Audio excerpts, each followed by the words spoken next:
La rabia lenta. Una pequeña venganza es más humana que ninguna. Friedrich Nietzsche. Al momento de poner un pie fuera del auto, su semblante cambia. Deja a la Abigail sosegada en el asiento del conductor y camina varios metros por la acera gris que bordea el estacionamiento.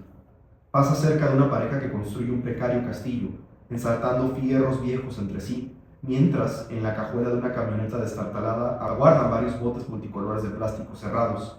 El frágil castillo que resguardará a una mujer con mandil, donde el fuego calentará un comal y vasijas de barro con guisados humeantes estará terminando para cuando ella salga. Llega a las escaleras que dirigen a la entrada principal, sube y muestra su credencial. El guardia abre la puerta y le permite pasar. Se detiene en un escritorio de madera desvencijado del siglo anterior. Cada objeto pertenece a otro tiempo. Entrega su credencial y le devuelven un papel blanco con algunas letras y números. En un mostrador contiguo entrega su bolso, saluda a los inspectores alegres prestos a la plática y pasa a los cubículos de revisión, único lugar en el que es atendida por una mujer. Casi siempre la recibe la misma. Pasan a un pequeño cuarto blanco similar a un vestidor en el que la otra palpa cada parte de su cuerpo. Le da permiso de salir. Ella agradece, toma su bolso y se dirige a otro mostrador, donde enseña el papel blanco y recibe un gafete con un cordón que debe llevar al cuello. Luego la marcan en la parte interior del antebrazo derecho con tinta invisible. Atraviesa la reja de barrotes azules que custodia el primer pasillo rodeado por campo. Sus pasos ya saben a dónde dirigirse en aquel laberinto plomizo. De repente, una ráfaga se cuela entre las hendiduras de las paredes y se aterra de que le engulla aquello que viene a buscar. Traga saliva para ahuyentar el terror y avanza a través de 2, 3 rejas más, donde el procedimiento es el mismo: saludar al guardia e introducir su brazo en una caja negra para mostrar el tatuaje temporal que solo es perceptible en esa mínima oscuridad con luz neón. Encuentra a pocas personas en los pasillos grises, escucha murmullos que apenas son voces y siente las miradas pulsantes de los pocos que andan por los jardines adyacentes. Al atravesar la última reja, se detiene y observa el patio con mesas y bancas de cemento ocupadas por un número reducido de presos y visitantes. El sonido de voces que hablan a un nivel normal le da la bienvenida antes de que algunos la volteen a ver. Otros charlan a la distancia. Unos más están de espaldas, en silencio. Reconoce la figura alta y delgada de Ernesto entre estos últimos. Saluda con una sonrisa a los guardias que están a los costados. Sus miradas severas le recuerdan, como cada mes, que si alguno de los presos se pone violento o intenta hacerle algo, lo que debe hacer es correr a toda prisa hacia los extremos. Con pasos lentos que retrasan el encuentro lo más posible, llega al sitio.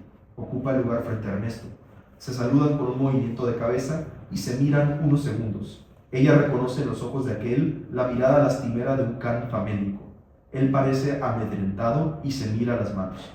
Hoy, la densidad de su mutismo le pesa a Abigail como nunca. Ernesto se aclara la garganta, preludio para hablar, y la mujer estira el cuello hacia él, mas éste no emite palabra alguna. Ella conoce cada uno de sus silencios, el taciturno, el resentido, el rabioso. El de hoy es nuevo, los asfixia a ambos, trae consigo la tempestad. Ella comienza a respirar por la boca y se lleva una mano al pecho al tiempo que Ernesto niega con la cabeza. Se distancian un poco haciéndose hacia atrás, como si en aquellos centímetros que acaba de interponer lograra encontrar el oxígeno faltante. Él suspira y, al levantar la mirada, se encuentra de nuevo con aquellos ojos interrogantes que quisieran asomarse a lo más hondo de su ser. Así que los esquiva de nuevo. Permanece en su sitio. Siempre resiste. Esta rutina mutua de los últimos martes de mes no ha sido alterada por ninguna de las dos partes. Abigail mira a los otros. Algunos rostros de los visitantes imitan también las muecas de los presos que, si no fuera por los uniformes, sería difícil decir quién está purgando qué condena. Hay instantes más breves que un pestañeo en los que piensa que él por fin dirá algo. Al abrir un poco la boca y humedecer los labios, al aclararse la garganta o rascarse la frente. A veces cree que una disculpa está a punto de ser pronunciada, pero no, nada. Él sigue impasible. Ernesto hace un movimiento brusco y su quijada truena. Abigail no sabe si la quiere intimidar o si es él el intimidado. Trata de tranquilizarse y recurre a su bolso. Se pone crema en las manos. A él le llega el aroma cítrico que le trae a la memoria migajas de un placer distante. Luego ella saca un cigarro y le ofrece otro. Ernesto acepta, único gesto de complicidad que ha mostrado en sus encuentros. Ella enciende el suyo y le acerca el encendedor. La mano huesuda que lo recibe hace lo posible por tocar solo el plástico. Cuando dan caladas al mismo tiempo, el humo se reúne y sube en una sola columna que se disipa pronto. A diferencia del resto de las personas que visitan a los presos a esa hora y en ese día, la mayoría mujeres, Abigail es de las pocas que entran con un bolso pequeño. En el resto de las mesas se observan alimentos, refrescos y café que acompañan pláticas y discusiones animadas, continuamente reprimidas por los guardias. Quienes los observan se preguntan para qué se reúnen. Cuando Ernesto es cuestionado al respecto, responde que es algo que tiene que hacer. Por su parte, a Abigail nadie le cuestiona por qué ha tenido el cuidado de no mencionarle a nadie estas visitas. Las primeras veces ella se empeñó en hacerlo hablar, mas nada que dijera, nada que preguntara podía arrancarle siquiera un monosílabo a aquel golem reducido. Preguntas, recriminaciones, distintos tonos de voz, calma e ira, ambas daban igual, así que comenzó a imitar su mutismo. Está atento al tiempo gracias a su reloj de mano. Lo mira con disimulo cada tanto. Cuando comprendió lo inútil de sus palabras, implementó una señal para indicar que la reunión había llegado a su fin. Mirar el reloj colocado en su brazo sobre la mesa. De los 40 minutos permitidos, nunca ha superado los 20. Ernesto parece estar de acuerdo. No se ha quejado ni le ha pedido que se quede más tiempo. Ella toma su bolso y lo mira a los ojos. Él también la mira. A veces, como ahora, la mujer deja algunas mentas sobre la mesa tras ponerse de pie. Abigail recorre el mismo camino a la inversa, pasa por las rejas, muestra de nuevo el sello, llega a la entrada principal, cambia el gafete por su credencial, vuelve a pasar por el cuarto de revisión, entrega el papel en el escritorio desvencijado y se despide del guardia de la puerta principal. Atraviesa el vidrio negro y regresa a la realidad de los libres que purgan penitencias sin estar en confinamiento. Vuelve a recorrer la acera sintiéndose 20 gramos más ligera. Siente que una fracción de la culpa se quedó ahí dentro, absorbida por Ernesto, quien ya debe caminar como si llevara zapatos de hierro. Para él, las visitas de la madre de la mujer a la que asesinó son una segunda condena silente que aceptó cumplir sin protesta. Abigail había terminado de cenar cuando sonó su celular. Aunque no solía contestar números desconocidos, estaba tan relajada que no le dio importancia. Escuetas palabras la hicieron partícipe de la tragedia. Con tanta historia funesta alrededor, se había prohibido imaginar cómo reaccionaría de ser alcanzada por la fatalidad, cuando ésta no tenía ni que asomarse por error. No gritó ni lloró. Sintió un ardor pulsante en el rostro y en la garganta que le impedía reacción alguna. No podía pensar más allá del puñetazo que significaron las palabras reconocer el cuerpo. Lo que siguió a las 3 palabras que anunciaban la muerte de su hija ocurrió en una realidad que no era la suya. La rabia y la tristeza se mezclaron junto con el pulso acelerado, recorrieron cada una de sus extremidades y comenzaron a formar el núcleo de una explosión en su vientre. Clavada en el sillón, se quedó sosteniendo el celular casi una hora, pero la Abigail resuelta se dirigió por las llaves del auto y bajó al estacionamiento. Condujo hasta la dirección que le señalaron. Al tiempo que manejaba, marcó varias veces el celular de Julia sin tener respuesta. Una vez en el CEMEFO, respondió preguntas y firmó documentos mecánicamente. Antes de pasar a la morgue, le pareció escuchar las indicaciones en otro idioma. Asentía sin pensar. Sentía que sus pies no tocaban el piso y que tampoco respiraba, que estaba suspendida en el tiempo. A pesar de estar en verano, sintió un frío que iba en aumento. Sus extremidades estaban ateridas, le dolía caminar. Al pasar al cuarto repleto de refrigeradores y camas de metal con cuerpos cubiertos, el médico forense le indicó cuál era el que debía reconocer. Mientras lo descubría hasta la cadera, la palabra reconocer dio tumbos entre los oídos de Abigail a diferente volumen. El palíndromo perfecto para señalar que debía examinar las características de un cadáver y afirmar o negar su relación de parentesco. El cabello ondulado y castaño enmarcando las facciones aún pueriles, la nariz chata, los labios delgados, la piel clara, un tatuaje pequeño de un símbolo de infinito que ella desconocía debajo del seno izquierdo. La pérdida de sangre la volvía más pálida de lo normal. Sus ojos se anegaron al comprobar que aquella era su hija. Se enjugó las lágrimas y la tocó para cerciorarse de lo que estaba ocurriendo. Su frío se acrecentó al palpar aquel glaciar humano. El explosivo en su vientre detonó. y pudo gritar y llorar de una forma tan terrible que desgarraba a los circundantes. Ahí estaba Julia, recostada con los ojos cerrados, durmiendo el sueño eterno. Pensó en Abigail petrificada en casa, libre de tener que realizar esta terrible labor.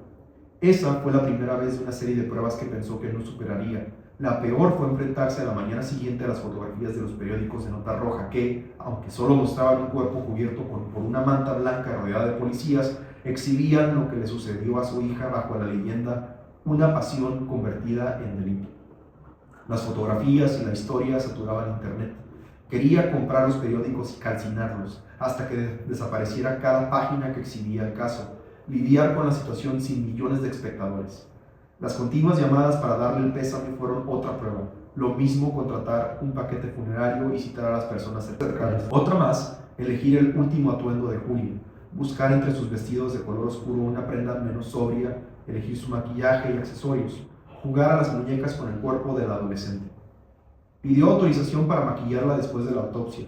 Llegó mucho antes del velorio y la encontró lista. Sin convencerse de su partida, de nuevo palpó su muerte.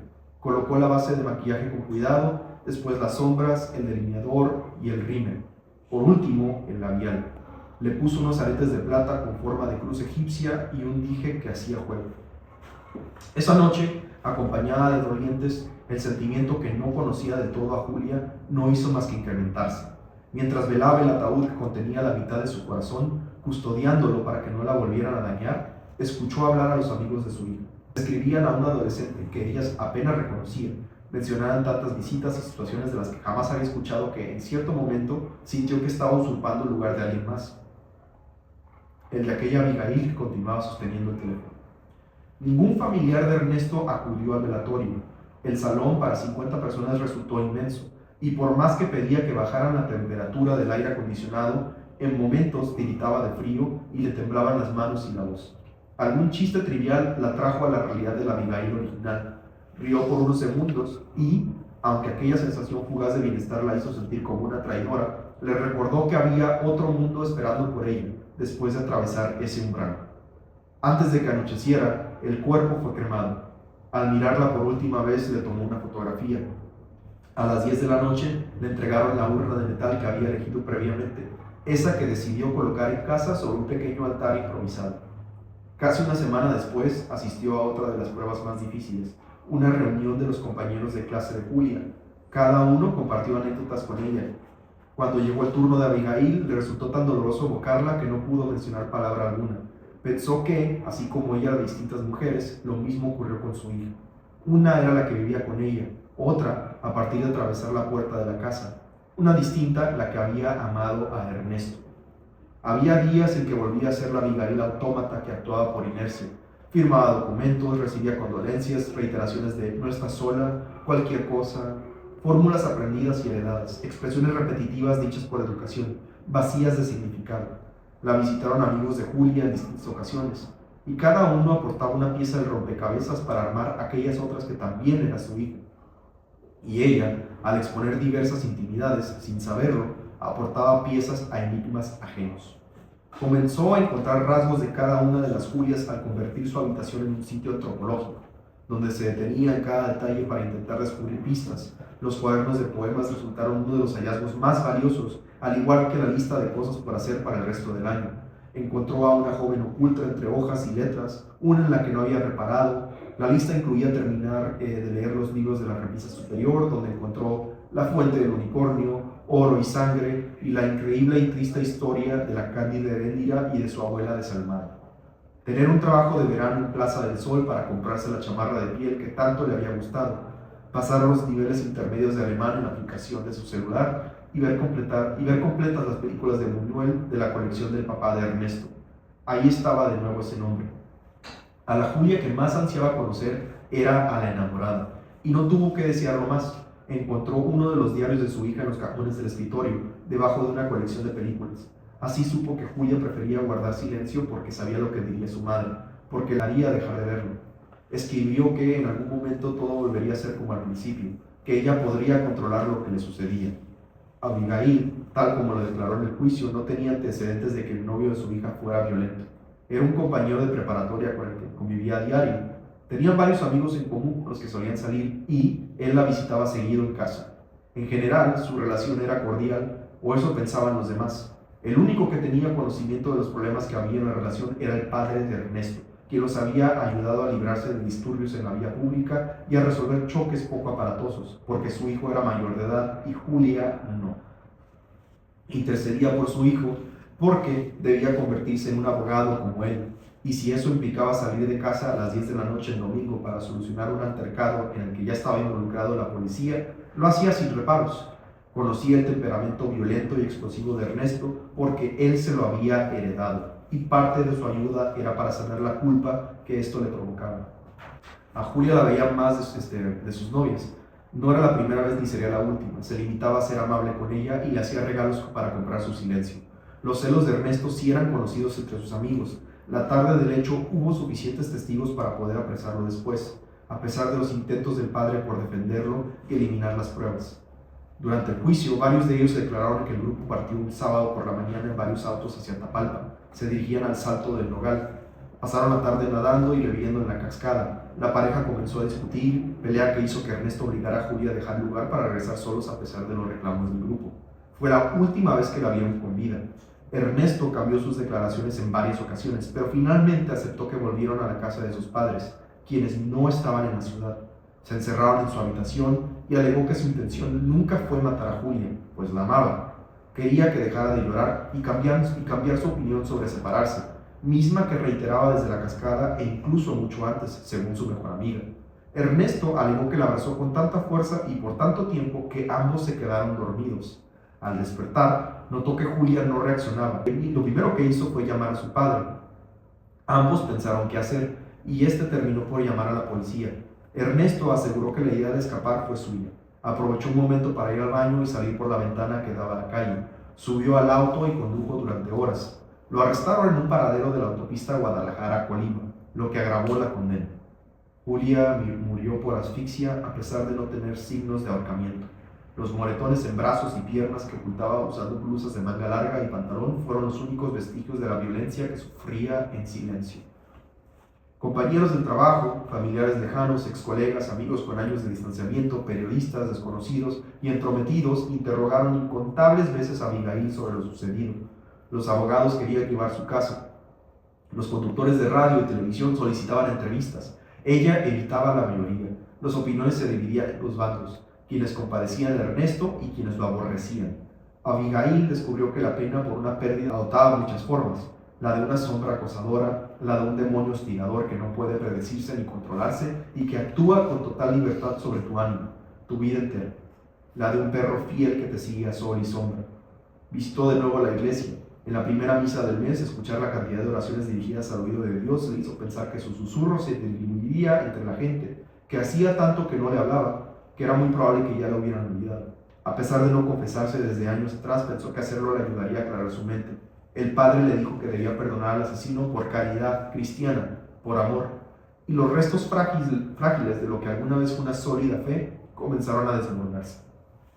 Abigail creció en un hogar católico y se formó en escuelas de monjas, bajo la amenaza de que Dios está siempre presente, sin importar lo íntimo de la situación. Se imaginaba que la observaba en la escuela, en el recreo, en los baños. El suyo era un Dios que no conocía de vergüenzas, un espía tenaz. Ahora, su fe era la misma que de niña. La diferencia era que no creía en las hartas de restricciones y mandatos de la iglesia. Al terminar la universidad, su familia desterró por irse a vivir con su novio sin haberse casado. A los 25 años se embarazó de la que sería su única hija.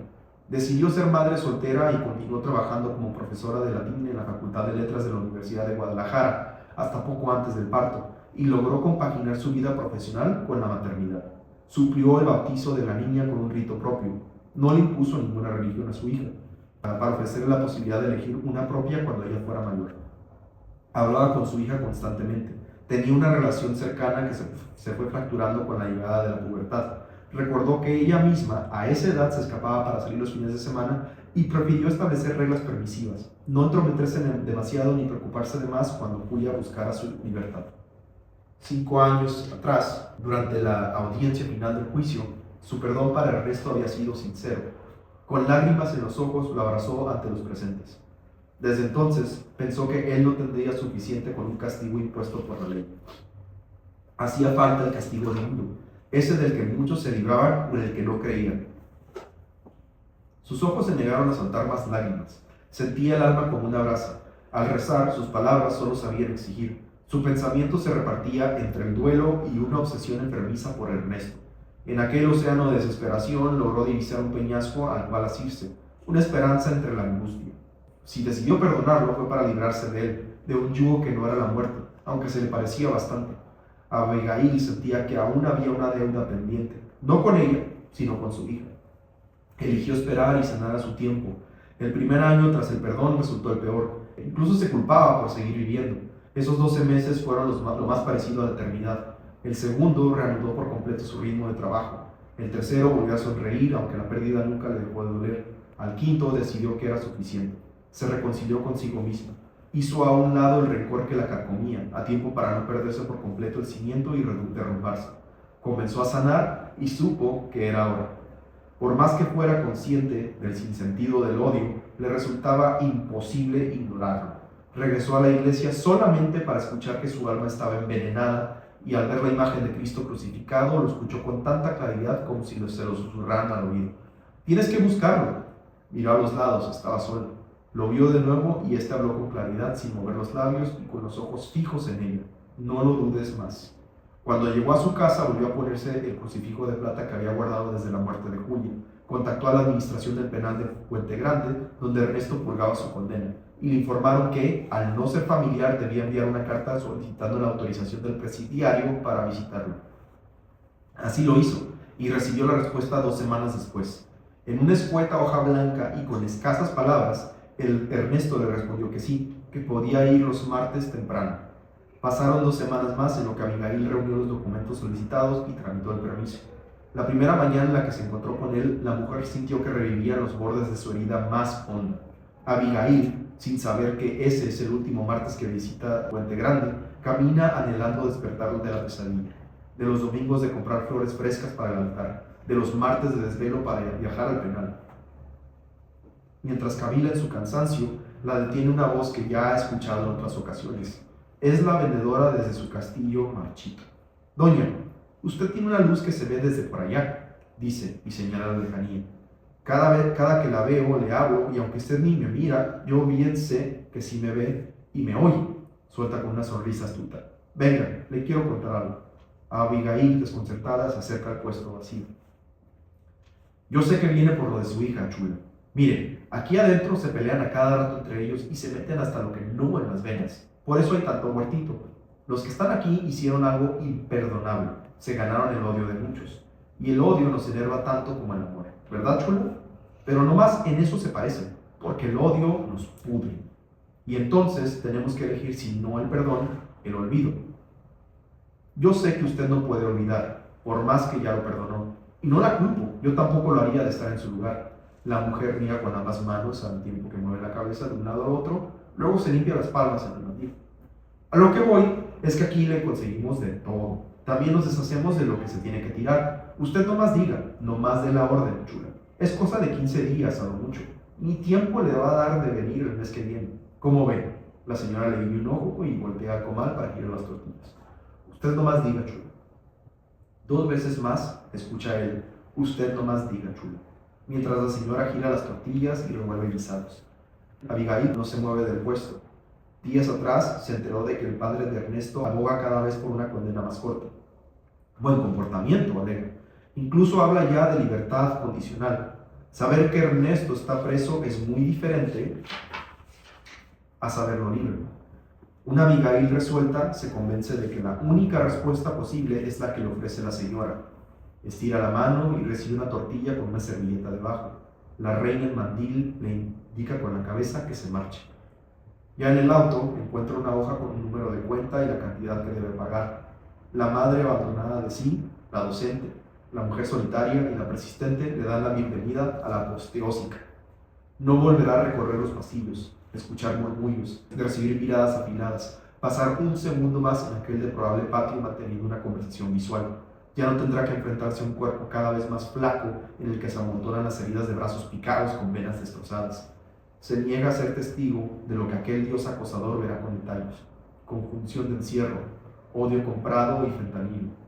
Ya se perdonará luego a sí misma por caridad. Fin.